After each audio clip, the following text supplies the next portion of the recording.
Tyrese Haliburton is absolutely winning Rookie of the Year this year. Book it. You heard it here first. Check it out.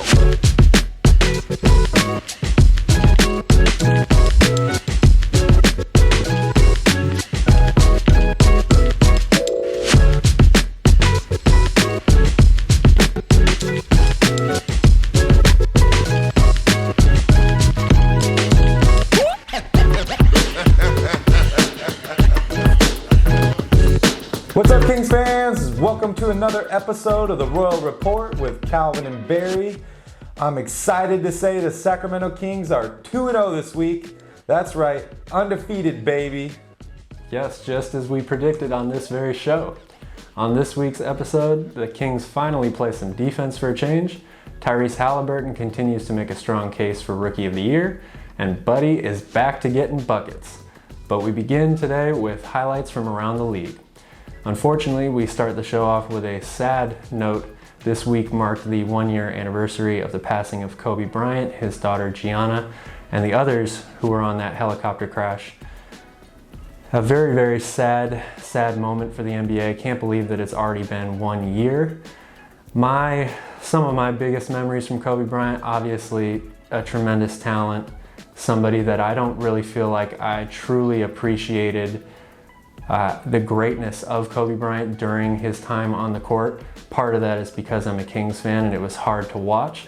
But I also was very impressed with the way that Kobe was able to transition himself and his persona after he retired. I think there are very few athletes that are at the height of their powers, their game, who we see make total changes after they retire from the game like Kobe did. While he played, he was a very laser-focused, intense, rip your heart out kind of guy. And after he retired, he was quite the opposite. You frequently saw him on the sidelines with his daughter talking basketball. You could really see the joy that he took from that. You could see him smile a lot more. And he really became a very likable character when during his career playing, he was anything but that for most people. So I was very, very impressed and very surprised with that. Barry, what are your memories of Kobe Bean Bryant? Well, I think the thing I remember most about Kobe is that smirk on his face at the end of the game when he knew it was in the bag and there was nothing you could really do about it. God, I hated that look so much. I think the best way to describe my relationship with Kobe Bryant is a love-hate relationship. I'm sure he felt the same way. But, you know, as a Kings fan growing up, Kobe was my enemy. You know, Shaq and Kobe took down the Kings and they held us back. And so I hated Kobe for the longest time. I respected his game. I respected his work ethic, his drive. Obviously, you know, I would love to have him on the Kings instead of on the Lakers. But you know, he was that enemy on the court. And as you mentioned, when he retired, he got more into helping others, and you got to see a different side of Kobe Bryant, which was really cool. You know, I think he was known as you mentioned, as a guy on the court that would just kind of rip your heart out. But at the end of the day, he really cared about everybody in the league, and he was willing to help young players and help people. And you know, losing anybody in the NBA family is tragic for everybody, whether you were a fan of the Lakers or Kobe Bryant or not. And also to think about all the young people that grew up with Kobe as an idol. You know, I idolized LeBron James a lot as a child and you know, still to this day to some extent. And losing your idol has got to be just completely devastating. So I feel for everybody out there. I feel for the Kobe fans. I feel for the Lakers fans. You know, it's been a year. It's amazing. A crazy year it's been. The only thing I can say for Kobe is he's lucky he didn't live this past year to deal with all this BS. But other than that, you know, I had a lot of fond memories watching Kobe Bryant play.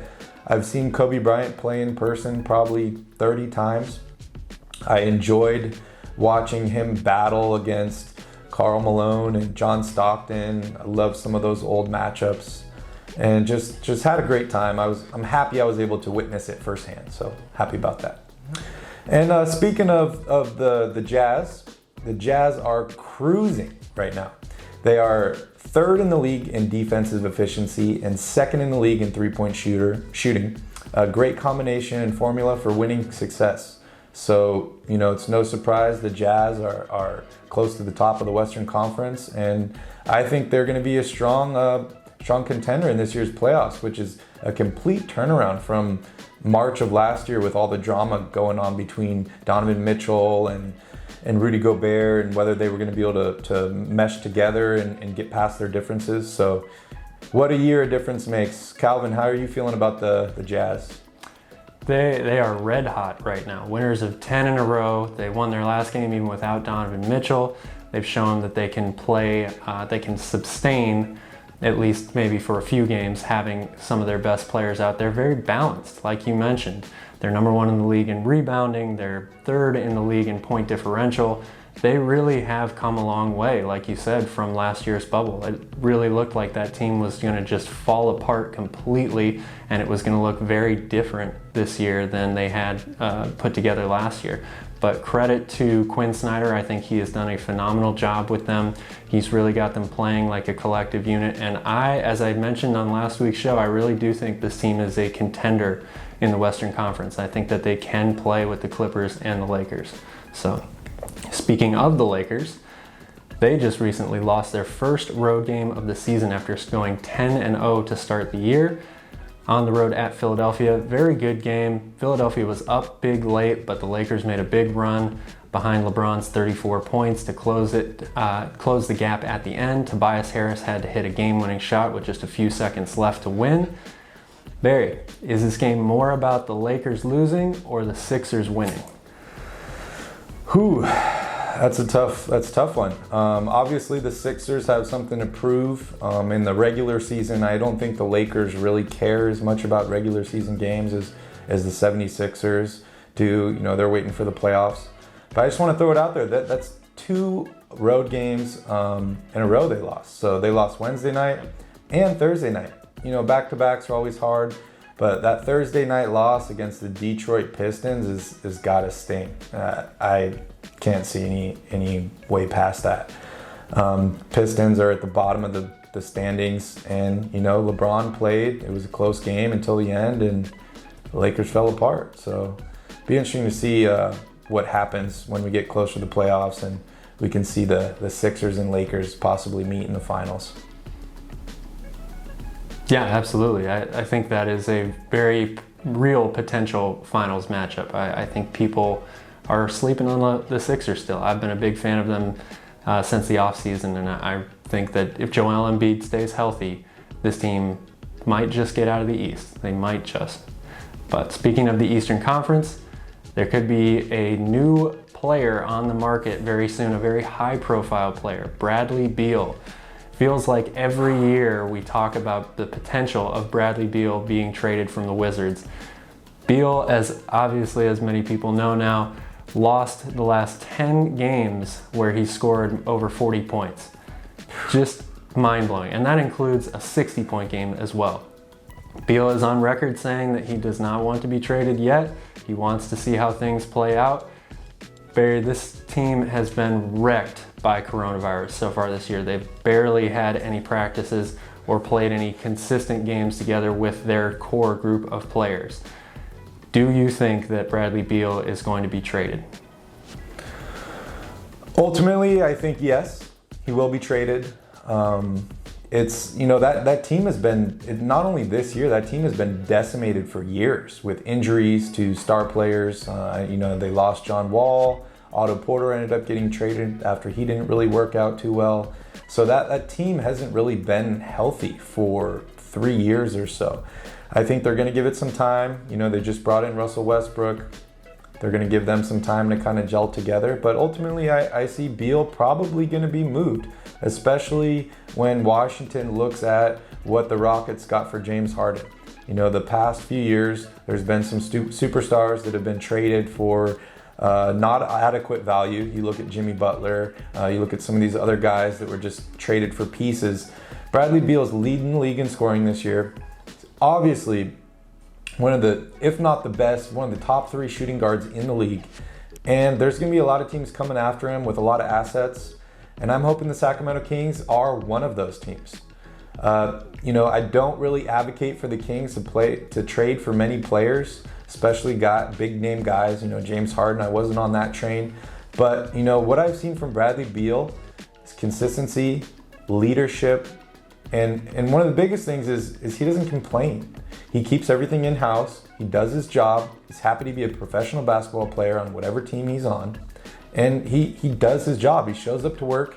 And that's a guy that I would love to have on the Kings. And that's a guy that the Kings need to target, is personalities like that aren't going to get disgruntled and want to leave and jump to a bigger market franchise or anything like that. We need guys that are loyal and determined and want to win with our team. And I think Bradley Beal is one of those guys. So if we can trade for Bradley Beal, let's do it. Calvin, how are you feeling about Bradley? Yeah, I couldn't agree more with what you said. And as a result, I think that there are going to be, much like the Deshaun Watson situation in the NFL, there's going to be a long line of teams that are trying to trade for Bradley Beal, and why wouldn't they? Bradley has done everything you expect of a star player on a team. He's said all the right things.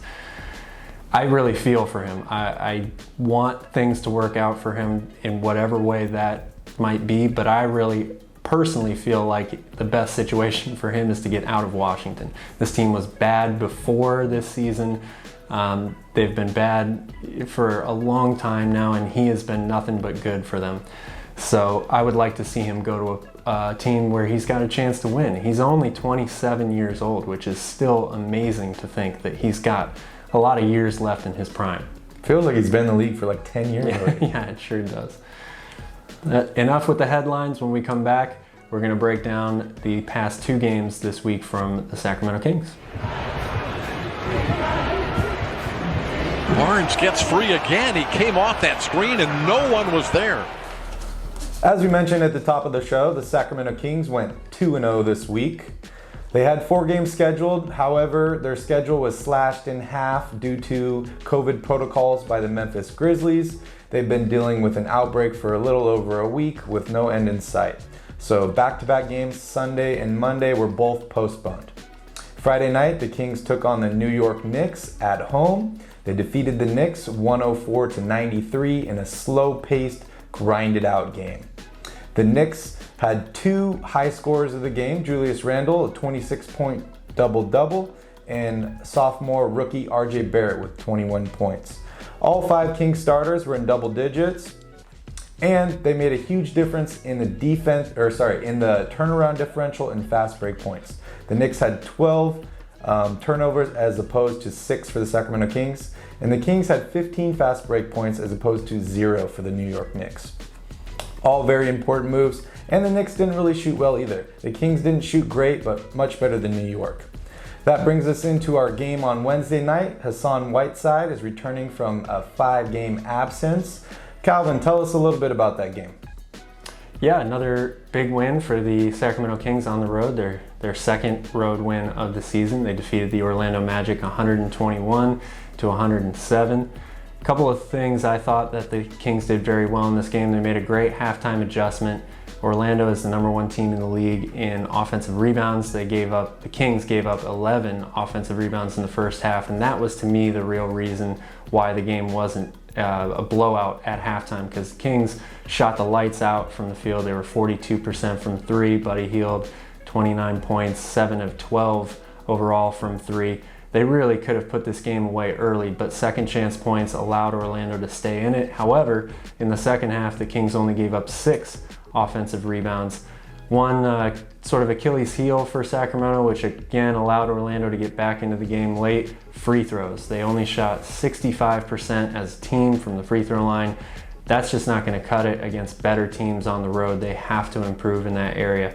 But another thing I really liked from Sacramento was the pick and roll action at the top of the key from De'Aaron Fox and Harrison Barnes.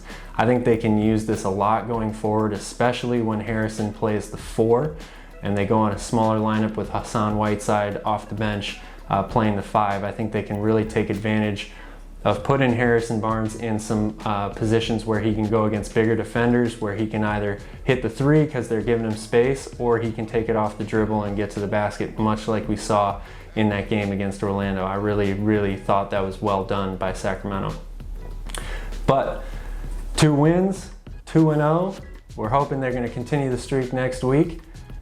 When we come back, we're going to look at the top 10 plays from this past week for Sacramento. Donovan Mitchell's trying to figure it out, playing well together. Fair. Yep. Hield knocks. Going to work against Birch. To Joseph. The extra pass to Haliburton for three. It's good. Barnes with a great show and go. Inside, Holmes with a great catch. Aaron Gordon dribbles it off of his foot, and it's stolen by Robinson.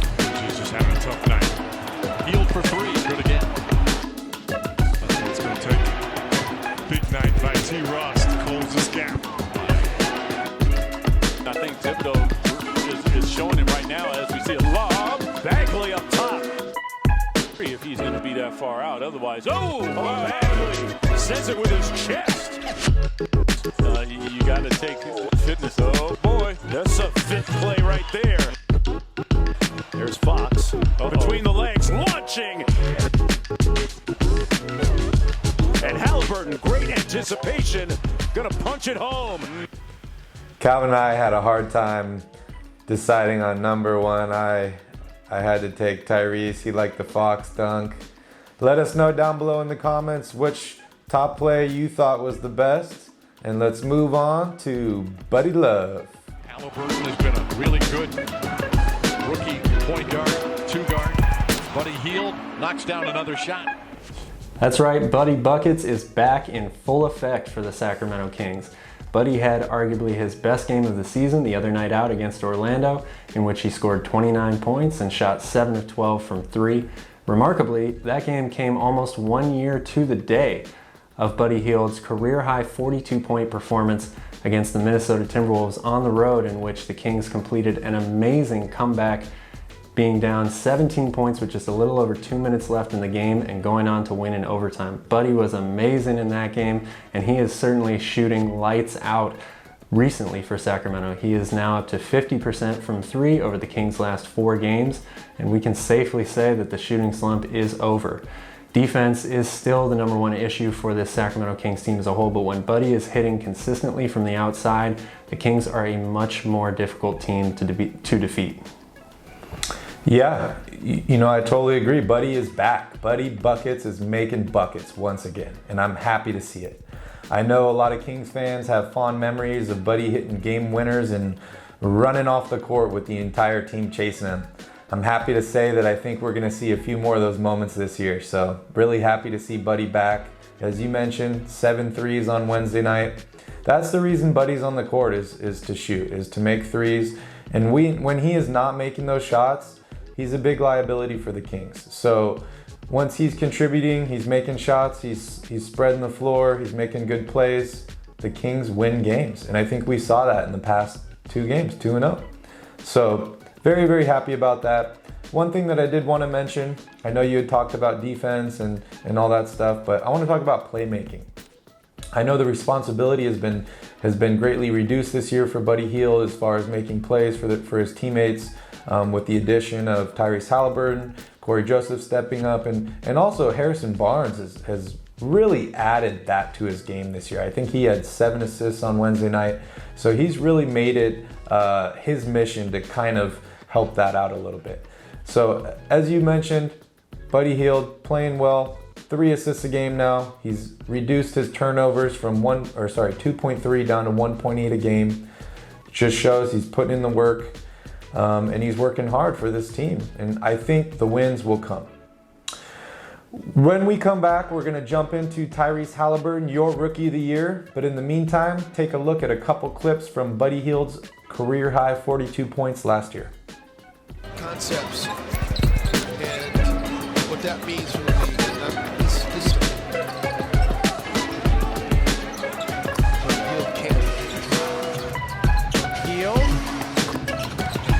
Hield.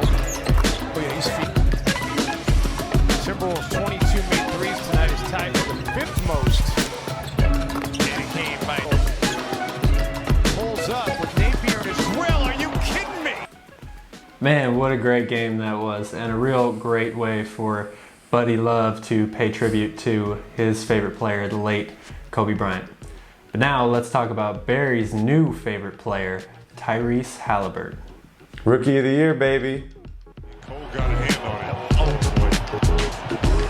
Knocked away and ahead to Haliburton, who throws it in. The man of the hour. Everyone wants to talk about Tyrese Haliburton, especially Kings fans.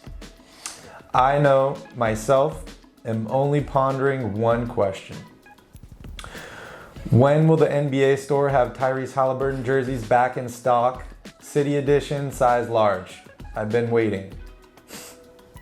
But on a more serious note, Tyrese Haliburton is still my pick for Rookie of the Year. I'm ecstatic with him and his fit with the Kings, and he is absolutely killing it. Couple stats to mention here.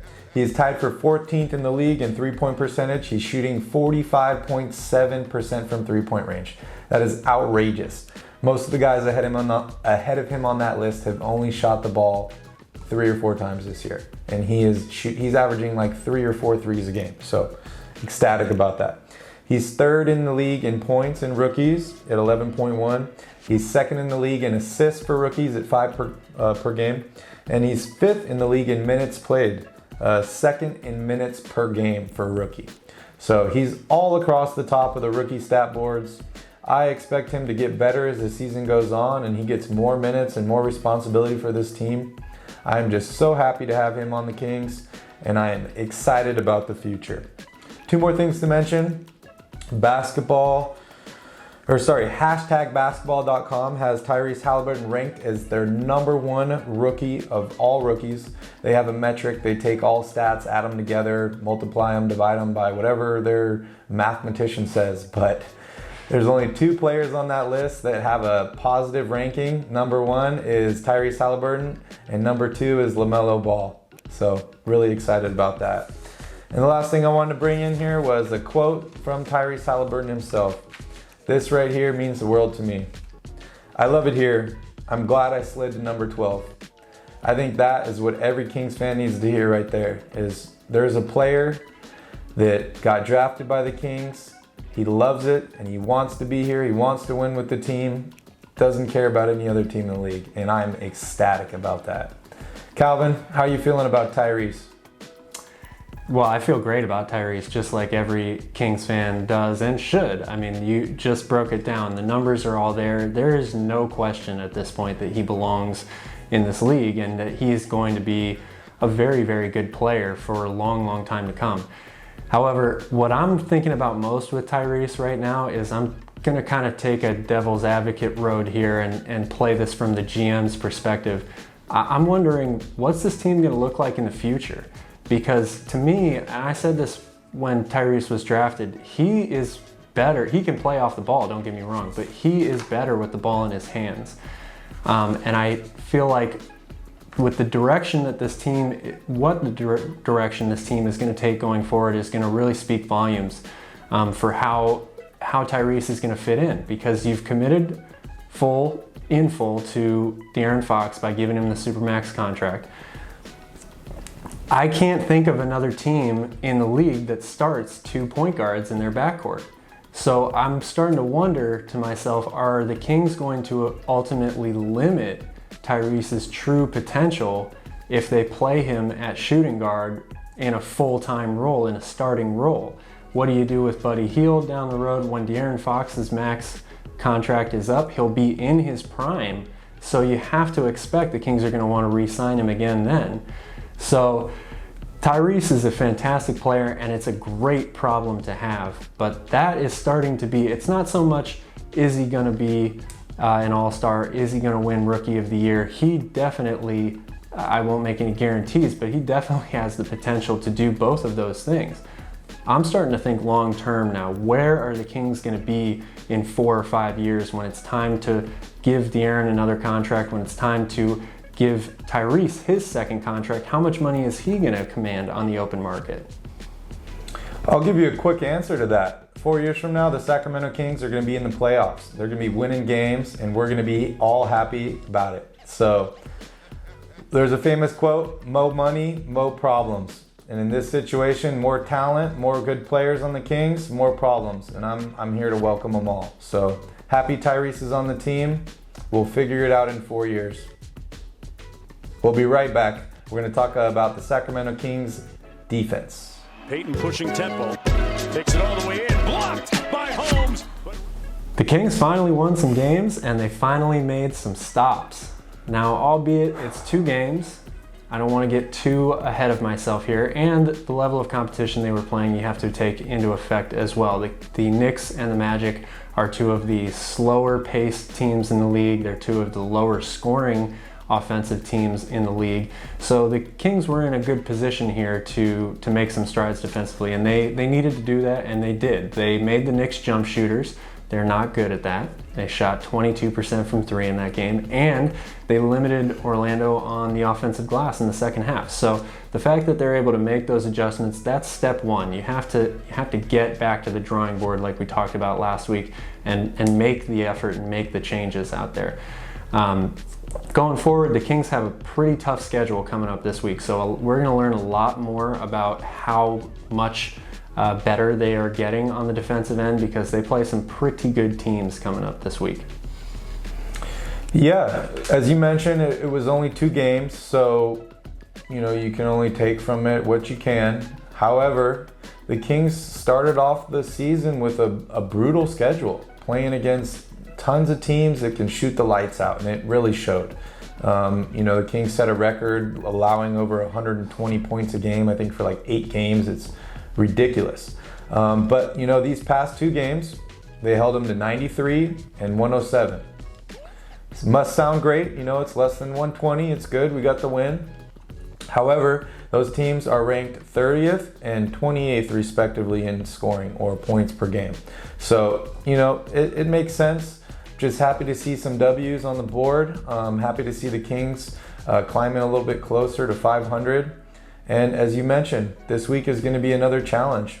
It was good for them to have some days off, work on some sets. I have a quote here from Buddy Hield. He said they didn't really practice much the first part of the season.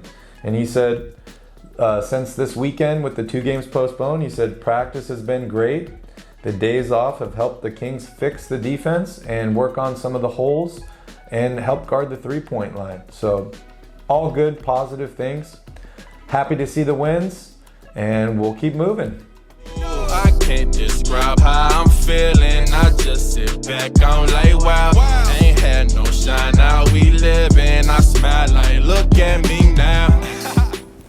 Marvin Bagley has definitely been one of the highest criticized players on the Sacramento Kings, but all we continue to preach with Marvin is patience. This is his 3rd year in the NBA now. He has only played a total of 92 games in his career, so it's really more like the beginning of his 2nd season.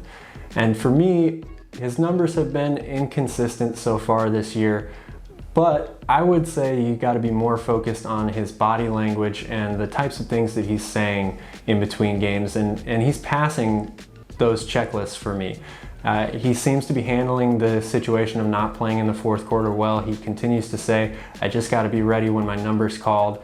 I think that he's really kind of finding himself fitting into his role on this team, which isn't necessarily going to be a go-to guy, a superstar right away. He has the potential to develop into that. But right now he's focused on staying healthy, staying on the court, and winning games. And that's all we can really ask from Marvin. One area that I really think he could impact the game more, that he's done a much better job of recently, is on the offensive glass. He had 8 offensive rebounds the other day against Orlando. He's athletic enough. He's strong enough, big enough. He should be able to get in there, not just against teams like Orlando, but against bigger teams as well, and have a much stronger impact on the offensive glass, get the Kings some more second chance points. I think he could really, really make a big difference for Sacramento in that regard. Health, health, health, health, health. The biggest difference for Marvin Bagley this year is health. He's on the court, he's available, and he's ready. Over the previous 2 seasons, Marvin Bagley had only started 10 games in his professional career. This year, he's already started 17. That's every single game for the Sacramento Kings this year. He's been available and he's been healthy. We all know Marvin was a stud in college and has pretty much been a stud in the NBA as well. He just hasn't been available. And that is the biggest difference that he has made this year. I'm really happy to see he's shooting well from 3-point range. He's shooting at a career high 35% from 3-point range. His rebounding is up. His minutes per game is up. His fouls per game is down. I know his blocks are down too. That was kind of a concern coming out of college. People said he had small T-Rex arms.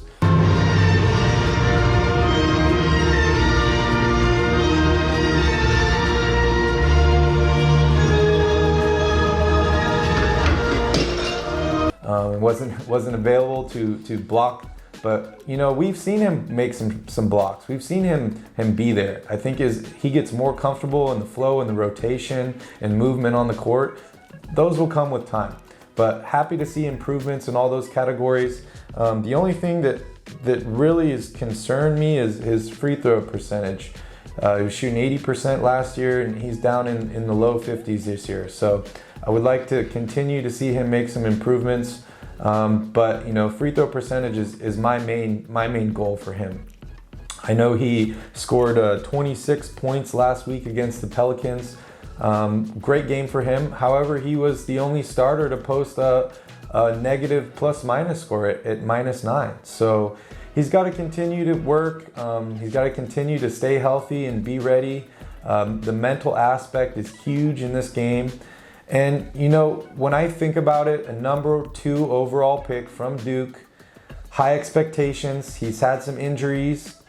If only there was another guy in the league drafted number 2 overall from Duke with some injury problems, maybe he could help him and give him some courage and some words of thought. Calvin, can you think of who that might be? I'm honestly drawing a blank. Okay, I'm going to say Jabari Parker comes to mind. Oh, yeah. Who happens to be on the Sacramento Kings. So good guy on the to Sacramento Kings for a second. good guy to pick his brain and help Marvin as kind of, you know, a locker room guy, and really happy with Marvin, everything he's been doing. I hope his dad continues to not be involved in his NBA career, and we'll just keep moving on.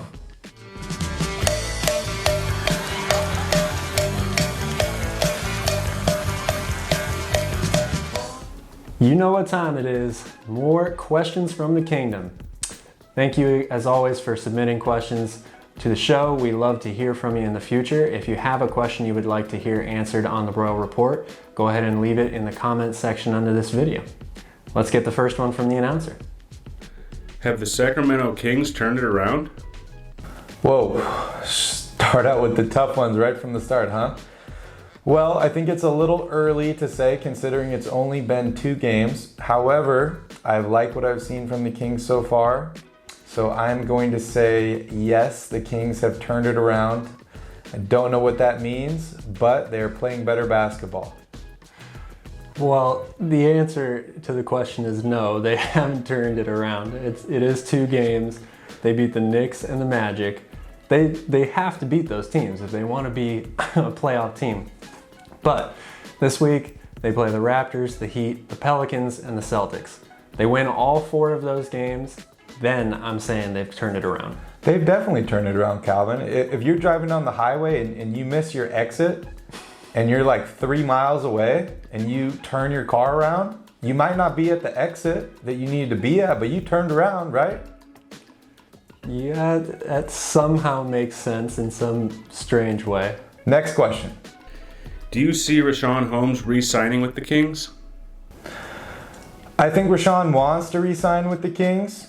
I think it's going to be up to the Kings on whether they want to have him back. Obviously, he's having a career year, stellar season. Many Kings fans are ecstatic to have him on the team. But we don't know what Monty's plans are. I know there's some big name free agents this offseason, even some centers available. So I would say yes, the Kings re-sign Richaun Holmes, unless they're upgrading at the position. Yeah, I'm not so sure I see a potential upgrade out there for Sacramento. I think that the Kings should absolutely re-sign Richaun Holmes, because I'm worried that this is going to turn into another Harry Giles situation. And Richaun Holmes has a much bigger impact on this team than Harry Giles did. I don't want to see a situation where Richaun walks away from this team for nothing. He's played fantastic. He's gotten better every year. and it should absolutely be in the Kings' best interest to re-sign him, because frankly, I don't see them getting one of those big name pieces out there. So, next question. Who's your favorite Kings player of all time? Well, this one is really easy for me. It's got to be Chris Webber. Part of the reason for this is because I'm a diehard Michigan Wolverines fan. Shout out to my Michigan Wolverines men's basketball team this year. They're 13-1 right now. Go Blue, they're one of the best teams in the country. But in all seriousness, Chris has always been one of my favorite players. I was really happy to see him come to Sacramento and finally be on a team that had a chance to win, first of all. But also, he reinvented himself as a player. When he came into the league, he was such an athletic, high flyer, and really just was all over the court. When he was with Sacramento, he kind of had to learn how to play at a slower pace. You really saw how great of a passer he was because he lost some of his physical gifts with all the injuries. But it's definitely Chris Webber for me. You know, that's a tough question to answer, but I think I'm going to have to go with Peja Stojakovic. The passing, the shooting, I just really enjoyed watching his game. I was very disappointed when he left the Kings. However, I was excited watching him win a championship with the Dallas Mavericks. But I do have to say, I think I might have a new favorite player after this season. Can anybody guess who that might be? Is he a rookie? It's possible.